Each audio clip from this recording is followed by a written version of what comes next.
Hello नमस्कार। स्वागत है आपका यूट्यूब चैनल लर्न एजुकेशन में। और आज हम अपनी इस वीडियो में जो है अनुसंधान प्रतिवेदन मूल्यांकन की कसौटियों के बारे में चर्चा करेंगे। मैं विवेक आपका स्वागत करता हूं फिर से। और ये जो टॉपिक है ये महाराजा सुहेलदेव विश्वविद्यालय और वीर बाल सिंह पूर्वांचल विश्वविद्यालय दोनों के कंबाइंड सलेबस जो कि अभी तक सेम है उसके एमएड फर्स्ट सेमेस्टर के 4 पेपर शैक्षिक अनुसंधान से संबंधित है। हमने अपनी पिछली वीडियो में अनुसंधान प्रतिवेदन या रिसर्च रिपोर्ट के कंपोनेंट्स के बारे में, उसके फॉर्मेट, ठीक है, उसके प्रारूप के बारे में चर्चा की थी। और उसी प्रारूप को जब हम मूल्यांकन करेंगे, हम उसको देखना चाहेंगे कि हमारे प्रारूप में क्या कमियां हैं, क्या इसमें संशोधन हो सकते हैं। उसके मूल्यांकन के लिए हम कुछ कसौटियों का पालन करते हैं। जो ये कसौटियाँ इन कसौटियों पर जो अनुसंधान का प्रारूप है, अनुसंधान प्रतिवेदन का जो प्रारूप है वह खरा उतरना चाहिए। ठीक है, तो इन सभी प्रश्नों पर विचार कर लेना जरूरी होता है। ठीक, तो आइए हम उन कसौटियों को देखते हैं। अक्सर ये एग्जाम में कभी कभी जो है पूछ लेता है। ठीक, तो इसको भी जानना जरूरी है। तो देख लीजिए कि अनुसंधान प्रतिवेदन में मूल्यांकन की कसौटियाँ क्या क्या होती हैं। तो अनुसंधान प्रतिवेदन का जो मूल्यांकन करते समय हम निम्नलिखित बातों का जो है ध्यान रखते हैं। ठीक है, तो आइए कौन सी बातें। सबसे पहले हम अनुसंधान के शीर्षक पर विचार करते हैं कि अनुसंधान का जो हमारा टाइटल है वो टाइटल क्या है। ठीक है, तो सबसे पहले चीज हम ये देखना चाहते हैं कि क्या अनुसंधान का शीर्षक को स्पष्टता से यथोचित संक्षिप्त रूप में किया गया है। अर्थात जो भी हम अनुसंधान का टाइटल, जैसा कि मैंने आपको बताया था पिछली वीडियो में, कि अनुसंधान का जो टाइटल होता है उसको हम संक्षिप्त रूप में लिखते हैं। और जिस तरीके से एकदम सही तरीके से यथोचित जो तरीका है उस तरीके से हम लिखेंगे। और साथ ही साथ ये संक्षिप्त होना चाहिए, बहुत लंबा नहीं होना चाहिए। ठीक है, या कि कई लाइनों में हो जा रहा है, तो हमको छोटे छोटे वाक्यों में जो है इसको लिखना है। ठीक है, उसके बाद अनुसंधान का जो शीर्षक है उसी कार्य को इंगित करता है जो वास्तव में किया गया है। यानी कि जो हमने शीर्षक लिखा है वह जो भी हमने अनुसंधान किया उसी को जो व्यक्त करने वाला होना चाहिए। ऐसा नहीं कि हम लिखें शीर्षक में कुछ चीज़ें और लिखी गई हैं लेकिन अनुसंधान किसी अन्य टॉपिक पे हुआ है, तो ऐसा भी नहीं होना चाहिए। साथ ही साथ शीर्षक ऐसे अतिरंजित कार्य को संकेत करता है जो संभव नहीं था। यानी कि अतिरंजित का मतलब बढ़ा चढ़ा के। हमारा जो टाइटल है अनुसंधान का जो शीर्षक है वो बढ़ा चढ़ा कर नहीं होना चाहिए। ऐसे कार्य को नहीं व्यक्त करना चाहिए जो संभव ही नहीं था। ठीक है ना, बात समझ में आ गया। ये भी हमें जो है इसकी जांच कर लेनी चाहिए। अब दूसरी चीज़ आती है समस्या कथन की। जो हमारा समस्या कथन है को स्पष्ट रूप से निरूपित किया गया है।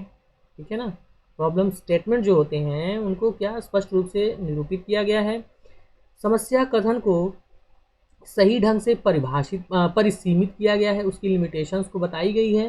ठीक है, क्या समस्या की सार्थकता को प्रतिपादित किया गया है, यानी समस्या का अर्थ क्या है, ये किस सीमा तक जो है हमारे लिए उपयोगी है, उसकी सार्थकता को बताया गया है। चौथा प्रश्न आप देखेंगे कि क्या प्रमुख पदों और संप्रत्ययों को परिभाषित किया गया है। यानी कि हमारे अनुसंधान में जो भी हमारे टेक्निकल वर्ड्स आ रहे हैं, जो शब्द आ रहे हैं, जो कॉन्सेप्ट आ रहे हैं, उनको परिभाषित किया गया है अथवा नहीं। ठीक है, उसके बाद हम अनुसंधान के उद्देश्यों की चर्चा करेंगे कि अनुसंधान के उद्देश्य किस प्रकार से हैं। तो हम ये देखेंगे कि अनुसंधान के उद्देश्यों को स्पष्टता से प्रस्तुत किया गया है, यानी अनुसंधान के जो उद्देश्य हैं उसको स्पष्ट शब्दों में जो है व्यक्त किया जाना चाहिए। फिर उसके बाद समस्या कथन जो है हमारे उद्देश्य जो हैं हमारे समस्या कथन से संबंधित है कि नहीं, उसको हमें देखना चाहिए। तो क्या अनुसंधान के उद्देश्यों को समस्या कथन से संबंधित किया गया है, क्या अनुसंधान के। इसके बाद हम ये देखेंगे कि क्या अनुसंधान को समस्या के सभी पक्षों को निरूपित करते हैं। ठीक है, जो हमारे उद्देश्य हैं वो हमारी समस्या के हर एक पक्ष को जो है व्यक्त कर पा रहा है कि नहीं, ये चेक किया जाएगा। फिर उसके बाद क्या अनुसंधान उद्देश्यों को प्राप्त करना संभव है, यानी हमें कुछ ऐसा उद्देश्य नहीं निर्धारित कर देना है या लिख देना है जो कि जिसको संभव ही ना हो। ठीक है, तो संभव हो सकने वाले उद्देश्यों को ही जो है लिखना चाहिए। उसके बाद परिकल्पनाओं की हाइपोथेसिस की बात करते हैं। तो क्या अनुसंधान परिकल्पनाएं स्पष्ट रूप से लिखी गई हैं, इसकी जांच करते हैं। फिर देखते हैं कि क्या अनुसंधान परिकल्पनाएं परीक्षणीय हैं, यानी कि क्या उन परिकल्पनाओं का परीक्षण किया जा सकता है, हाइपोथेसिस टेस्टिंग जो है वो पॉसिबल है या नहीं है। ठीक, तीसरी बात हम ये देखेंगे क्या अनुसंधान परिकल्पनाएं संभाव्य हैं, ठीक है, यानी अनुसंधान परिकल्पनाएं संभव है कि नहीं है, प्रोबेबल है कि नहीं है, ठीक है, इसकी जांच करते हैं। उसके बाद साहित्य सर्वेक्षण को देखेंगे अगर तो इसमें क्या संबंधित साहित्य सर्वेक्षण का विस्तार पर्याप्त है, यानी कि हमारी जितनी समस्या जो है उसकी हर एक पहलू को ये साहित्य सर्वेक्षण जो है सम्मिलित करता है कि नहीं, उससे संबंधित सभी साहित्य को हम लगभग हमें जो है जांच करनी चाहिए। तो क्या इसका विस्तार पर्याप्त है, वो चीज़। उसके बाद दूसरी चीज़ यहाँ पर देखेंगे कि क्या विभिन्न अध्ययनों के परिणामों को सही ढंग से प्रस्तुत किया गया है, यानी जो जो अध्ययन हमारी समस्या से संबंधित हैं उनको उसका प्रस्तुतिकरण भी ठीक ढंग से होना चाहिए। तो ये भी हमें चेक कर लेना चाहिए कि क्या इसे सही ढंग से प्रस्तुत किया गया है। साहित्य सर्वेक्षण को उचित ढंग से संगठित किया गया है, ठीक है, किया गया है, ये भी हमें देख लेना जरूरी है कि उनको ठीक ढंग से जो संगठित किया गया होना चाहिए, निश्चित क्रम में होना चाहिए, ठीक है, बात समझ में आ गया।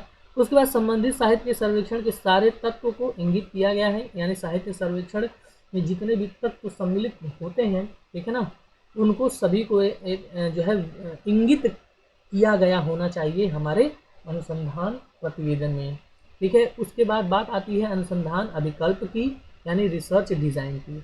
तो रिसर्च डिज़ाइन में हम ये देखते हैं कि क्या अनुसंधान अभिकल्प को उचित विस्तार से प्रस्तुत किया गया है, यानी कि हमारा जो रिसर्च डिज़ाइन है पूरी विस्तृत होना चाहिए, हर एक पहलू की जानकारी उसमें होनी चाहिए। उसके बाद क्या चरों को सही ढंग से पहचाना गया है, जो अनुसंधान में हमारे चर हैं जिन पर हम प्रयोग करने वाले हैं, एक्सपेरिमेंट के द्वारा जिन पर टेस्टिंग करने वाले हैं, उन चरों को सही ढंग से जो पहचाना गया है कि नहीं पहचाना गया है। साथ ही साथ प्रदर्श चयन विधि को विस्तार पूर्वक स्पष्ट किया गया है कि नहीं, जो हम जनसंख्या से जो सैंपल इकट्ठा करते हैं और उस सैंपल या प्रतिदर्श की के चुनने की जो विधि है वह हमारे समस्या हमारी परिस्थिति के अनुसार उपयुक्त है या नहीं, इस बात को जो है देख लेना जरूरी है। उसके बाद प्रदत्त संकलन के उपकरण उपयुक्त और विश्वसनीय वैध है कि नहीं। तो हम ये भी देखते हैं कि जिस टूल्स का उपयोग कर रहे हैं, चाहे वो प्रश्नावली हो, चाहे वो अनुसूची हो, ठीक है, चाहे साक्षात्कार हो, चाहे सोशियोमेट्रिक टेक्निक्स हो, कोई भी टेक्निक हो, क्या हमारे जो प्रदत्त संकलन के उपकरण हैं वो क्या विश्वसनीय हैं, हमारी समस्या से संबंधित हैं, उन क्या वैध हैं, ठीक है। तो ये चीज़ों का हमें पहले देख लेना चाहिए। क्या परिणामों की वैधता की दृष्टि से पर्याप्त नियंत्रण में रखा गया है, ठीक है। तो हम जो चरों को नियंत्रित करते हैं, क्या वो चर नियंत्रण में है ना, वैधता की दृष्टि से इस बात की जानकारी कर लेनी चाहिए। उसके बाद हम देखते हैं कि विश्लेषणात्मक प्रविधियाँ उपयुक्त हैं, जिन तकनीकों द्वारा, जिन विधियों द्वारा, प्रविधियों द्वारा हम विश्लेषण करेंगे डेटा का, तो क्या वो विधियाँ उपयुक्त हैं अथवा नहीं, ठीक है। उसके बाद जब निष्कर्ष प्राप्त हो जाए, जब हमें एनालाइज कर लेंगे, उसके बाद निष्कर्ष पर आते हैं और देखते हैं कि निष्कर्ष में क्या क्या चीज़ें हमें देखनी चाहिए। तो क्या परिकल्पनाओं का परीक्षण ठीक ढंग से किया गया है, ठीक है, जो परिकल्पनाएं हमने बनाई थी वो ठीक ढंग से उनका परीक्षण किया गया है अथवा नहीं, इस बात की जाँच कर लेनी चाहिए। उसके बाद हम देखते हैं कि निष्कर्षों का स्पष्ट रूप से विवेचन किया गया है कि नहीं, अर्थात जो निष्कर्ष हमें प्राप्त हुए हैं डेटा के एनालिसिस से, ठीक है, डेटा प्रदत्तों के विश्लेषण से, क्या उन्हें ठीक ढंग से किया गया है, ये भी देख लेना चाहिए। उसके बाद क्या निष्कर्षों के सैद्धांतिक व आनुभविक आधार की पुष्टि की गई है, यानी कि जो निष्कर्ष हमें प्राप्त हुए हैं वो पूर्व से बनाए गए सिद्धांतों अथवा अनुभवों के अनुरूप हैं या नहीं, इस बात की पुष्टि कर लेनी चाहिए। उसके बाद क्या निष्कर्षों का सामान्यीकरण उचित है, यानी कि हम जो निष्कर्ष प्राप्त हो रहे हैं उसको जब हम अपनी जनसंख्या पर जो है लागू करेंगे तो क्या वह उचित रूप में है, यानी कि उसका सामान्यीकरण उचित है अथवा नहीं, हम उसको अपनी जनसंख्या पर लागू कर सकते हैं अथवा नहीं, इस चीज़ की पुष्टि कर लेनी चाहिए। उसके बाद क्या निष्कर्षों के निहितार्थों या सार्थकता को स्पष्ट रूप से बताया गया है, यानी कि जो निष्कर्ष हमें प्राप्त हो रहे हैं वो किस सीमा तक हमारे उपयोग में है, ठीक है, उससे क्या लाभ है, उसके क्या हमें इससे क्या फ़ायदा होगा, इन सब चीज़ों को देख लेना चाहिए कि क्या हमें इस अपने रिपोर्ट में ये बताया गया है कि नहीं। तो उसके बाद अगली जो है, तो क्या भावी अनुसंधान के लिए सुझाव उपयुक्त है, यानी कि किसी कभी कभी अनुसंधानों में अपने अनुसंधान से संबंधित जो भविष्य में अनुसंधान होने वाले हैं उसके लिए कुछ सुझावों को भी दिया जाता है। तो क्या सुझाव दिए गए जो सुझाव है उपयुक्त है कि नहीं, इस बात को भी देख लेना चाहिए। उसके बाद हम संदर्भ की बात करते हैं। जब भी हम अनुसंधान के कार्य जो रिपोर्ट होती है उसके अंत में संदर्भ ग्रंथ सूची को देते हैं। तो संदर्भ ग्रंथ सूची या बिब्लियोग्राफी को लिखने की शैली होती है एपीए शैली या एमएलए शैली। तो एपीए शैली में अगर हम लिख रहे हैं तो क्या वह शैली उचित है, इसको हमें देख लेना चाहिए। फिर देखते हैं क्या संदर्भ ग्रंथ सूची को अनुक्रमणिका के क्रम में प्रस्तुत किया गया है, ठीक है ना। तो जो हम शुरू में अनुक्रमणिका देते हैं, इंडेक्स जो हम देते हैं उसके अनुसार जो लगाया गया है कि नहीं। उसके बाद हम देखते हैं कि क्या संदर्भों में दी गई सूचनाएं पूर्ण है, यानी कि जो संदर्भ हम दे रहे हैं उसमें जो शैली है एपीए शैली, उस एपीए शैली के अनुसार जो प्रारूप हमें बताया गया है एपीए शैली में उसमें दी गई सूचनाएं पूर्ण है कि नहीं। अर्थात ऑथर का नाम है, किस सन में प्रकाशित हुई, कहाँ से प्रकाशित हुई, एड्रेस क्या है, किस पेज पे वो सूचना दी, ये सारी चीज़ें जो है हमें यहाँ पर लिखनी होती हैं, ठीक है। उसके बाद परिशिष्ट की बात करते हैं, अपेंडिक्स जिसे कहा जाएगा। क्या महत्वपूर्ण परंतु अतिरिक्त सूचनाएं परिशिष्ट में दी गई हैं। कुछ सूचनाएं ऐसी होती हैं जो कि हमारे अनुसंधान के लिए जरूरी तो होती हैं लेकिन अतिरिक्त होती हैं, उनको हम अनुसंधान में दिखा नहीं सकते हैं, तो ऐसी चीज़ों को हम परिशिष्ट या अपेंडिक्स में दिखाते हैं, ठीक है ना। तो ये चीज़ जांचनी चाहिए, क्या परिशिष्ट में दी गई सूचनाएं आवश्यक हैं। हमें अनावश्यक सूचनाओं को परिशिष्ट में नहीं लिखना चाहिए। कहीं ना कहीं हमारे अनुसंधान से संबंधित ये सूचनाएं होनी चाहिए, ठीक है ना, लेकिन डायरेक्टली जो है वो अनुसंधान में शामिल नहीं की जा सकती हैं, ठीक है। तो इसीलिए हमें ये देख लेना चाहिए कि परिशिष्ट में दी गई सूचनाएं जरूरी है या आवश्यक है या नहीं। क्या परिशिष्ट की प्रस्तुति समुचित ढंग से की गई है, ठीक है ना। क्या परिशिष्ट जो हमने दिया है उसकी प्रस्तुति जो है ठीक ढंग से की गई है, इसकी भी जांच कर लेते हैं। उसके बाद ओवरऑल प्रेजेंटेशन को, कुल प्रस्तुति को हम देखेंगे कि क्या अनुसंधान प्रबंध के विभिन्न अंगों को में तार्किक संगति है। जितने भी अंग हमने अनुसंधान प्रारूप के देखें क्या उनमें कोई जो है लॉजिकली कनेक्टेड है कि नहीं, ठीक है ना, एक दूसरे से संबंधित होने चाहिए, क्रमबद्ध होने चाहिए, एक निश्चित क्रम में होने चाहिए। तो क्या इस प्रकार से लिखा गया है या नहीं।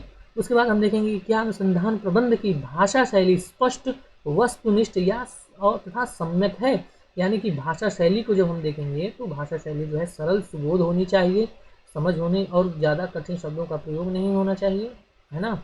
उसके बाद से व्याकरणबद्ध होनी चाहिए, वस्तुनिष्ठ होनी चाहिए और ठीक ढंग से सम्यक होनी चाहिए। उसके बाद हम ये देखेंगे कि क्या अनुसंधान प्रबंध का टंकण माने छापना होता है, पृष्ठांकन पृष्ठों पर जो अंक लिखा होता है वो आदि उचित ढंग से किया गया है कि नहीं। तो एक बात जान लीजिए कि जहाँ से कोई अध्याय शुरू होता है उस पर हम पेज नंबर नहीं लिखते हैं, ठीक है, ये बात आप ध्यान रखेंगे। हम हर पेज लिखेंगे लेकिन जहाँ से शुरू होता है उस पर पेज नंबर नहीं लिखा जाता है। पेज नंबर या तो नीचे यहाँ बीच यहाँ पर लिखा जाता है या इधर ऊपर, ठीक है, बाईं ओर, सॉरी दाईं ओर यहाँ पर, ठीक है। बात समझ में आ गया होगा।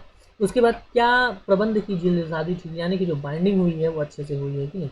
तो इतनी सारी चीज़ों को हम जो है मूल्यांकन की कसौटियों पर जब हमारा अनुसंधान प्रतिवेदन या रिसर्च रिपोर्ट जो है खरी उतरती है तो हम कहते हैं कि ये एक अच्छा अनुसंधान प्रतिवेदन है, ठीक है। तो इस बात का ध्यान रखेंगे, एग्जाम में आपके पूछता रहता है, इस तरह से आप इसको लिख सकते हैं। आशा है ये वीडियो आपको अच्छी लगी होगी।